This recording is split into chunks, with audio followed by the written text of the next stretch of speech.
진정한 승리란 무엇일까요? 압도적인 힘으로 상대를 무너뜨리는 것일까요? 아니면 그보다 더 깊고 높은 차원의 예술이 존재하는 것일까요? 지금으로부터 약 2500년 전 고대 중국의 병법가 손자는 전쟁을 단순히 병력과 무기의 싸움이 아닌 지혜와 전략, 그리고 인간에 대한 깊은 통찰이 겨루는 장으로 보았습니다. 그의 가르침을 담은 손자병법은 시대를 넘어 오늘날까지도 수많은 지도자들과 경영인, 그리고 자신의 삶이라는 전쟁터에서 승리하고자 하는 모든 이들에게 깊은 영감을 주고 있습니다.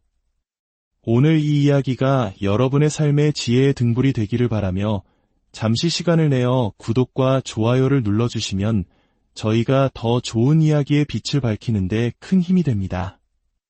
여러분의 작은 관심이 저희에게는 큰 격려와 지지가 됩니다. 자, 그럼 손자가 말하는 승리의 기술, 그 첫 페이지를 함께 열어보겠습니다. 손자는 전쟁이란 국가의 생사가 걸린 중대한 문제이므로 결코 가볍게 여겨서는 안 된다고 서두에서부터 강조합니다. 그리고 전쟁의 승패를 가늠하는 5가지 기본 요소를 제시합니다. 바로 도, 천, 지, 장, 법입니다. 첫째, 도는 백성과 군주가 한마음 한뜻이 되는 것을 의미합니다. 리더와 구성원 간의 신뢰와 공감대가 얼마나 깊은가 하는 문제이죠. 우리 역사 속에서 백성들의 절대적인 지지를 받았던 이순신 장군님을 떠올리면 쉽게 이해할 수 있을 것입니다. 둘째, 천은 낮과 밤, 추위와 더위, 계절의 변화와 같은 시간적, 기후적 요소를 말합니다. 셋째, 지는 거리의 멀고 가까움, 지형의 험난함과 평탄함, 생존 가능성과 같은 공간적, 지리적 요소를 의미합니다. 넷째, 장은 장수의 지혜, 신의, 인자함, 용기, 그리고 엄격함과 같은 리더의 자질을 뜻합니다. 마지막으로 법은 군대의 조직과 편제, 지휘체계, 그리고 군수물자의 보급과 관리 시스템을 말합니다. 손자는 이 5가지 요소를 완벽하게 이해하고 활용하는 장수만이 승리할 수 있다고 말합니다. 심지어 전쟁을 시작하기도 전에 이 요소들을 바탕으로 아군과 적군을 비교 분석하면 누가 이기고 누가 질지 예측할 수 있다고 단언합니다. 예를 들어 어느 쪽 군주의 도가 더 강한가? 어느 쪽 장수가 더 유능한가? 천과 지의 이 점은 누구에게 있는가? 군율은 어디가 더 엄격하게 지켜지는가? 병력은 어느 쪽이 더 강한가? 병사들은 누가 더 잘 훈련되어 있는가? 그리고 마지막으로 상과 벌이 공정하고 일관되게 시행되는 곳은 어디인가? 이 7가지 질문에 답해보면 전장의 승패는 이미 명확해진다는 것입니다. 하지만 손자의 지혜는 여기서 그치지 않습니다. 그는 전쟁의 본질이 속임수, 즉 기만술에 있다고 역설합니다. 이것이 바로 손자병법의 가장 유명한 원칙 중 하나입니다. 모든 전쟁은 속임수에 기반한다. 능력이 있으면서도 없는 척하고 군대를 운용하면서도 움직이지 않는 것처럼 보여야 합니다. 가까이 있으면서 멀리 있는 듯한 인상을 주고 멀리 있다면 마치 바로 코앞에 있는 것처럼 행동해야 합니다. 이는 단순한 위장이 아니라 상대의 판단을 흐리게 하고 허점을 만들어내는 고도의 전략입니다. 적에게 이익을 미끼로 던져 유인하고 적진에 혼란을 만들어 공격해야 합니다. 적이 모든 면에서 강하다면 정면 대결을 피하고 성격이 급하고 다혈질이라면 끊임없이 자극하여 실수를 유도해야 합니다. 스스로를 약하게 보여 적을 교만하게 만들고 적이 편히 쉬지 못하게 하며 그들의 군대를 분열시켜야 합니다. 그리고 적이 전혀 예상치 못한 곳, 가장 방비가 허술한 곳을 공격해야 합니다. 이 모든 전략은 치밀한 계산 위에서 이루어져야 합니다. 손자는 전쟁 전에 계산을 많이 할수록 승리할 확률이 높아지고 계산이 적을수록 패배할 확률이 높아진다고 말합니다. 만약 계산조차 하지 않는다면 그 결과는 보지 않아도 뻔한 패배일 뿐입니다. 결국 전쟁터에서의 실제 전투는 그 이전에 이루어진 보이지 않는 정보전과 전략 수립의 결과물일 뿐입니다. 전쟁을 시작하기로 결정했다면 그 다음은 무엇일까요? 손자는 제2편에서 전쟁 수행의 현실적인 문제, 특히 비용에 대해 이야기합니다. 10만 대군을 움직이는 데는 막대한 비용이 매일같이 소모됩니다. 그렇기에 손자는 전쟁이 길어지는 것을 가장 경계해야 할 위험으로 꼽습니다. 전쟁이 길어지면 무기는 무뎌지고 병사들의 사기는 떨어집니다. 국가의 재정은 바닥나고 국력이 약해진 틈을 타다른 적들이 침략해올 수도 있습니다. 손자는 역사상 전쟁을 길게 끌어서 이득을 본 나라는 단 한 곳도 없다고 잘라 말합니다. 섣부른 결정으로 실수를 할 수는 있어도 어리석게 전쟁을 길게 끄는 것은 결코 현명한 일이 아니라는 것입니다. 전쟁이 길어지면 물가가 폭등하고 백성들은 가난해집니다. 국가 재정의 대부분이 낡은 무기와 장비를 수리하는 데 쓰이며 경제는 파탄에 이릅니다. 그렇다면 해결책은 무엇일까요? 손자는 아주 현실적인 대안을 제시합니다. 바로 적의 자원을 활용하라는 것입니다. 적에게서 식량을 조달하라. 적진에서 얻는 식량 한 섬은 아군 진지에서 수송해오는 20섬의 가치가 있습니다. 따라서 지리한 장기전보다는 신속하고 결정적인 승리를 거두는 것이 전쟁의 핵심 목표가 되어야 합니다. 병사들의 사기를 유지하기 위해서는 적에 대한 분노를 자극하고 승리했을 때는 반드시 합당한 보상을 해야 합니다. 적에게서 노획한 전리품을 나누어 주는 것이죠. 예를 들어 적의 전차 10대 이상을 빼앗았다면 가장 먼저 전차를 탈취한 병사에게 상을 주고 그 전차에 아군의 깃발을 꽂아 우리 부대에 편입시키라고 말합니다. 포로들은 잘 대우하여 아군으로 활용함으로써 적의 힘을 빌려 나의 힘을 키우는 것, 이것이야말로 현명한 장수의 방식입니다.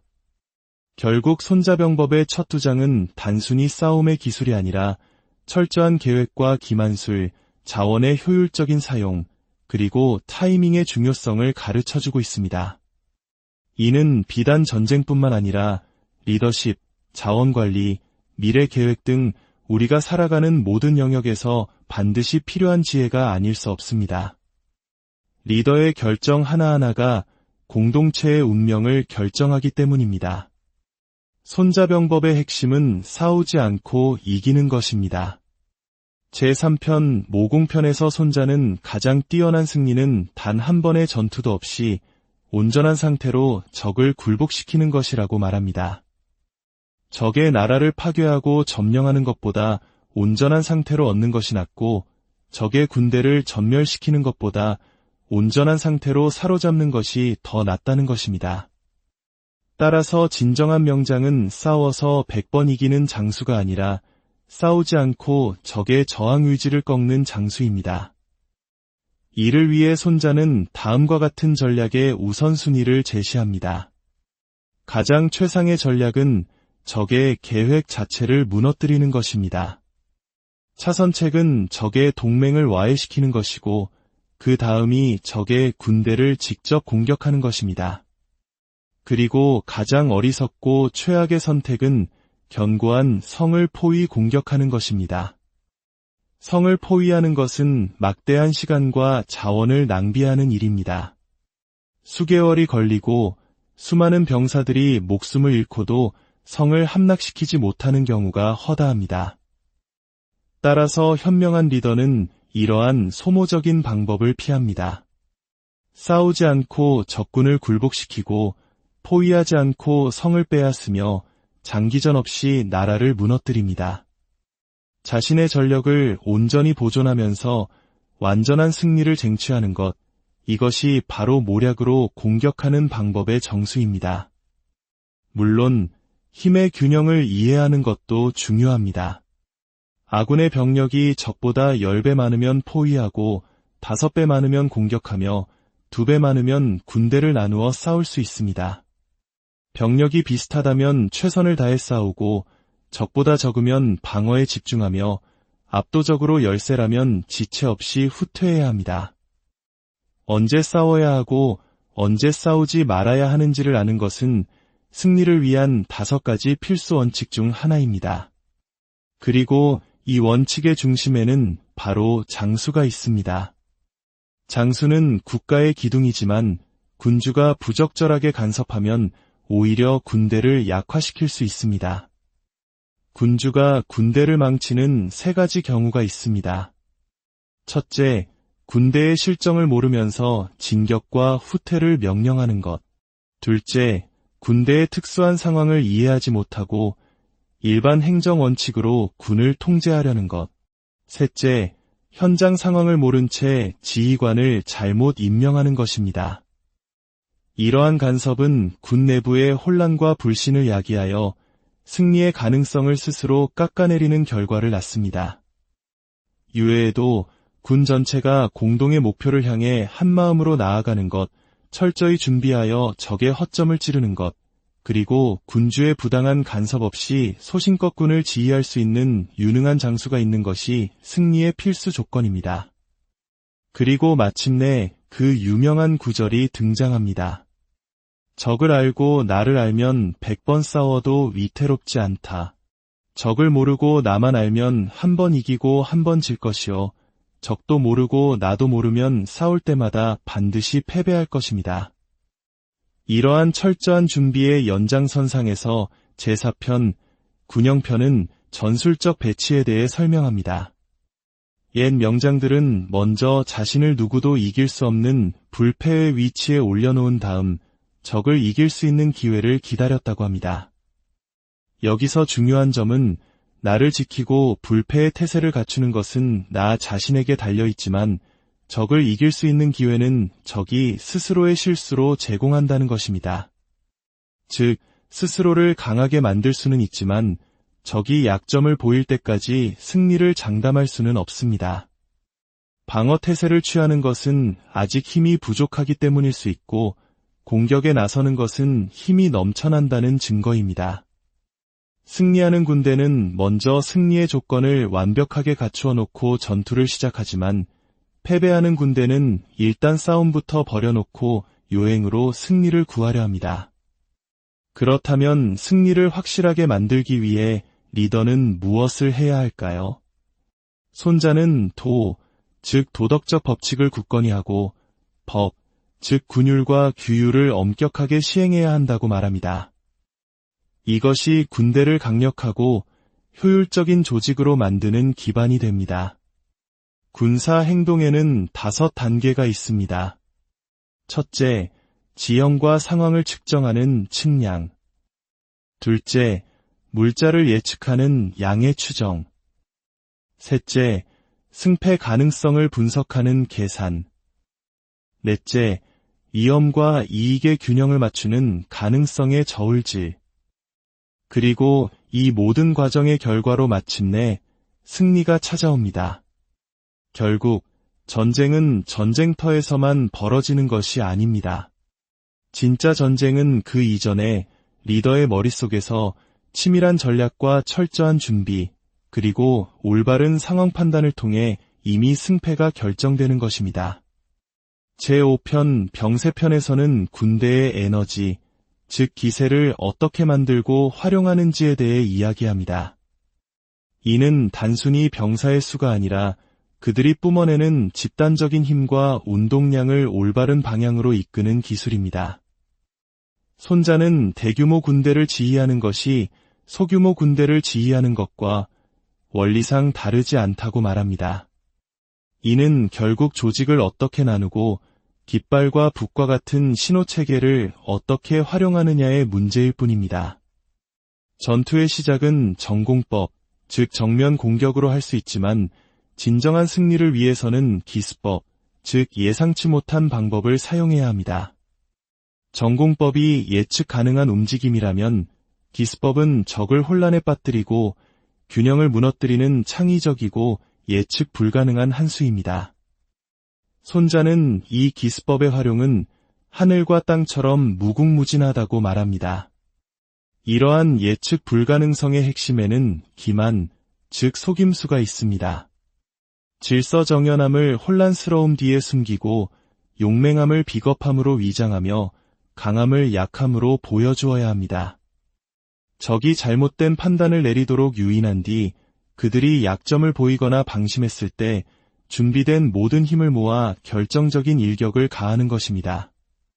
그 공격은 마치 단단한 바위로 계란을 치는 것처럼 강력해야 하고 거센 물살이 돌멩이를 휩쓸어버리는 듯한 기세여야 합니다. 제6편 허실편은 이렇게 만들어진 에너지를 어디에 집중해야 하는지를 다룹니다. 그 시작은 매우 단순하지만 깊은 통찰에서 비롯됩니다.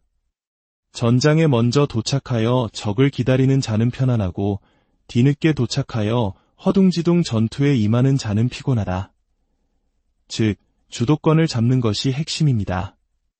적의 의지에 끌려다니는 것이 아니라 내가 원하는 시간과 장소에서 싸울 수 있도록 상황을 만들어야 합니다. 이는 적이 예상하지 못하는 곳, 방어가 취약한 곳을 공격함으로써 가능해집니다. 손자는 이것을 신묘한 경지라 표현하며 내가 어디를 공격하고 어디를 방어할지 적이 전혀 예측하지 못하게 만들어야 한다고 말합니다. 적이 나의 의도를 모르면 모든 곳을 방어하기 위해 병력을 분산시킬 수밖에 없습니다. 그때 아군의 힘을 한 곳에 집중하면 비록 전체 병력은 적보다 적을지라도 그 특정 지점에서는 압도적인 우위를 점하게 됩니다. 이것이 바로 힘을 몇 배로 증폭시키는 방법입니다. 하지만 이 모든 전략은 고정불변의 것이 아닙니다. 손자병법에서 가장 아름다운 비유 중 하나인 물의 비유가 여기서 등장합니다. 전략은 물과 같아야 한다. 물은 높은 곳을 피하고 낮은 곳으로 흐릅니다. 마찬가지로 전쟁에서는 적의 강점을 피하고 약점을 공격해야 합니다. 물이 그릇의 모양에 따라 형태를 바꾸듯 성공적인 지휘관은 적과 상황의 변화에 따라 끊임없이 자신의 전술을 바꾸어야 합니다. 정해진 공식은 없습니다. 변화에 능숙하게 적응하는 자만이 진정한 승리를 거둘 수 있으며 손자는 이런 장수를 하늘이 낸 장수라 칭했습니다. 결국 전쟁은 단순한 힘의 대결이 아닙니다. 그것은 에너지를 현명하게 사용하고 전공법과 기습법을 조화롭게 구사하며 적의 심리와 약점을 파고들고 무엇보다 물처럼 유연하게 변화하고 적응하는 고도의 예술인 것입니다. 제7편 군쟁편과 제8편 구변편은 군대의 기동과 전술의 변화라는 보다 실전적인 지혜를 다룹니다. 군쟁이란 유리한 고지를 선점하기 위한 경쟁을 의미하며 이 과정의 어려움과 중요성을 강조합니다. 완전 무장한 대군을 신속하게 움직이는 것은 매우 복잡한 일입니다. 특히 보급품과 식량을 실은 수송부대가 뒤처질 위험이 항상 존재합니다. 무리하게 빠른 속도로 행군하면 병사들은 지치고 대열은 흩어집니다. 손자는 구체적인 예를 들어 백리를 달려가 이익을 다투면 선두부대의 지휘관은 사로잡히고 병력의 10분의 1만 목적지에 도착할 것이라고 경고합니다. 보급과 병참의 중요성을 극명하게 보여주는 대목입니다. 또한 지형에 대한 정확한 정보 없이는 군대를 움직일 수 없습니다. 산, 숲, 늪지대 등 모든 지형 지물을 파악하고 필요하다면 현지 안내인의 도움을 받아야 합니다. 손자는 군대의 기동을 자연 현상에 비유합니다. 움직임은 바람처럼 빠르고 고요함은 숲처럼 짙으며 공격은 불길처럼 맹렬하고 방어는 산처럼 흔들림이 없어야 한다. 계획은 밤처럼 깊고 어두워야 하며 행동은 번개처럼 갑작스러워야 한다. 군대의 단결과 소통을 위해 시끄러운 전장에서는 북과 징을, 시야 확보가 어려운 상황에서는 깃발을 사용하라고 조언합니다. 이는 모든 병사의 눈과 귀를 한 곳에 집중시켜 군 전체가 하나의 유기체처럼 움직이게 하기 위함입니다. 용감한 자가 혼자 돌격하거나 겁쟁이가 혼자 뒤처지는 일이 없도록 말입니다. 심리전 또한 중요합니다. 병사들의 사기는 아침에 가장 높고 점심때가 되면 떨어지기 시작하며 저녁에는 진지로 돌아갈 생각만 합니다. 따라서 현명한 장군은 적이 나태해지고 사기가 떨어졌을 때를 노려 공격합니다. 고요함으로 소란스러움을 기다리고 편안함으로 지친 적을 상대하며 배부름으로 굶주린 적을 기다리는 것. 이것이 힘을 비축하고 상황을 지배하는 기술입니다. 제8편은 변화와 유연성을 강조합니다. 지휘관은 고정된 규칙에 얽매이지 않고 9가지 상황 변화에 따라 전술을 바꿀 수 있어야 합니다. 예를 들어 어려운 지형에서는 진지를 구축하지 말고 교통의 요지에서는 동맹국과 협력하며 포위되었을 때는 기지를 발휘해야 합니다. 절체절명의 위기 상황에서는 죽기 살기로 싸워야 합니다. 현명한 리더는 계획을 세울 때 이 점과 불리한 점을 모두 고려합니다. 어려운 상황 속에서도 이점을 찾아내고 유리한 상황 속에서도 잠재적 위험을 경계합니다. 적이 오지 않을 것이라 믿지 말고 적이 언제든 올 수 있다는 나의 준비태세를 믿어라. 마지막으로 손자는 장수가 경계해야 할 5가지 위험한 성품을 지적합니다. 첫째, 무모하게 죽기만을 각오하는 필사의 용기는 죽음을 부릅니다. 둘째, 살려고만 하는 비겁함은 포로가 되는 길입니다. 셋째, 성급한 분노는 적의 도발에 넘어가기 쉽습니다. 넷째, 지나치게 명예를 중시하는 결벽성은 모욕을 참지 못해 이를 그르칩니다. 다섯째, 병사들을 과도하게 아끼는 지나친 애정은 오히려 장수를 번거롭게 하고 결단을 방해합니다. 이러한 성품적 결함은 군대의 패배와 장수의 죽음을 부르는 가장 큰 원인이므로 리더는 끊임없이 자신을 성찰해야 합니다. 제9편 행군편은 군대가 행군하고 주둔할 때 다양한 지형에서 어떻게 위치를 잡아야 하는지, 그리고 적의 미세한 움직임을 통해 그 의도를 어떻게 읽어내야 하는지에 대한 실질적인 지침을 담고 있습니다. 예를 들어 산을 넘을 때는 계곡 가까이에 주둔하고 햇볕이 잘 드는 높은 곳에 진을 쳐야 합니다. 아래에서 위로 공격하는 것은 불리함으로 피해야 합니다. 강을 건넜다면 신속하게 강에서 멀리 떨어져 배수진을 치는 어리석음을 피해야 합니다. 만약 적이 강을 건너고 있다면 절반쯤 건넜을 때 공격하는 것이 가장 효과적입니다.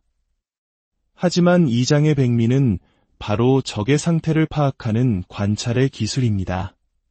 적이 가까이 와서도 조용하다면 그들은 자신의 지형적 우세를 믿고 있는 것입니다. 멀리서 싸움을 걸어온다면 우리를 앞으로 유인하려는 속셈입니다. 숲의 나무들이 흔들린다면 적이 접근하고 있다는 신호입니다.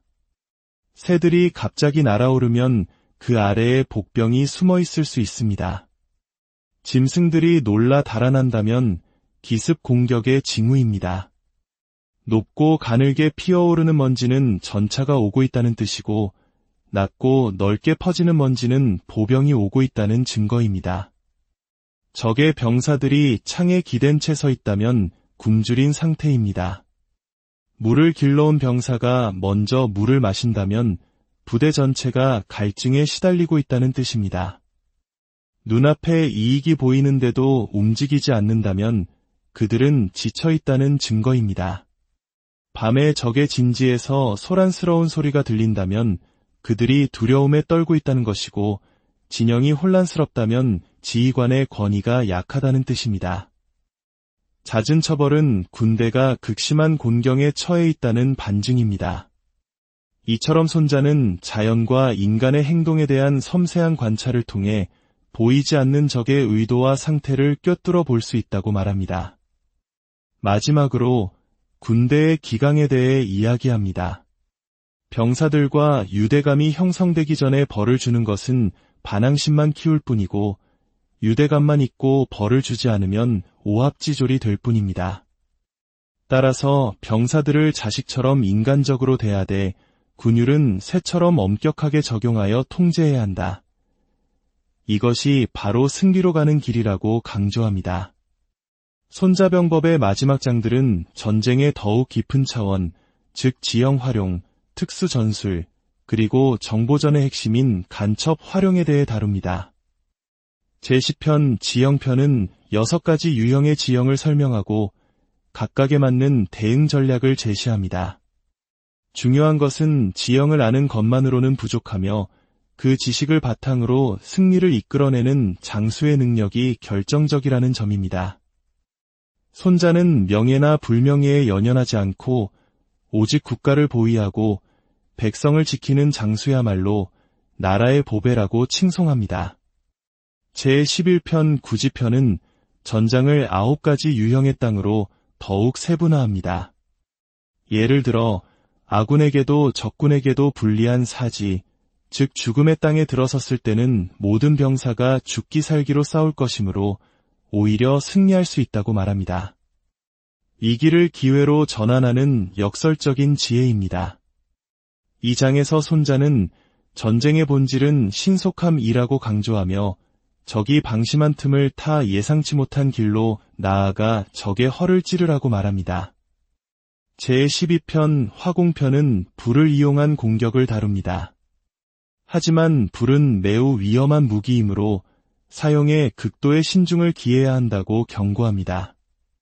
적절한 도구, 건조한 날씨, 그리고 바람의 방향까지 모든 조건이 완벽할 때만 사용해야 합니다. 또한 군주나 장수가 개인적인 분노 때문에 경솔하게 전쟁을 일으켜서는 안 된다고 거듭 강조합니다. 분노는 다시 기쁨으로 바뀔 수 있지만 멸망한 국가는 다시 세울 수 없기 때문입니다. 그리고 마침내 마지막 제13편, 용감편은 손자병법의 활용점정이라 할 수 있는 간첩의 활용법입니다. 손자는 전쟁에서 승리하는데 가장 중요한 것은 미리 아는 것, 즉 정보이며 이 정보는 오직 사람, 즉 간첩을 통해서만 얻을 수 있다고 단언합니다. 그는 5종류의 간첩을 설명합니다.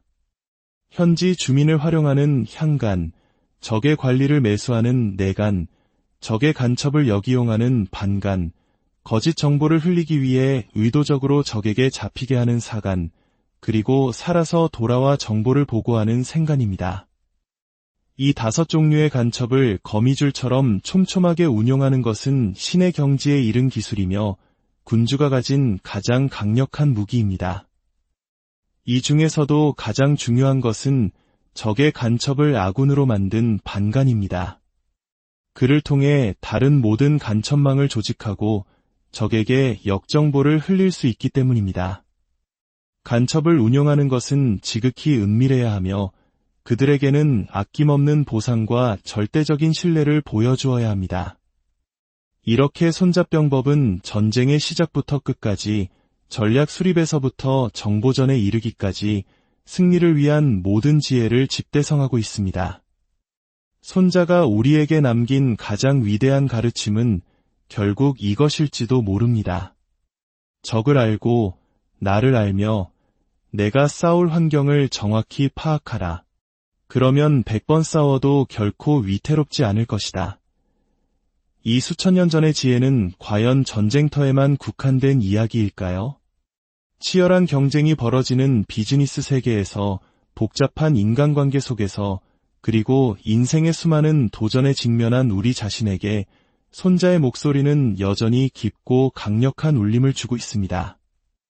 여러분은 이 고대의 지혜를 여러분 삶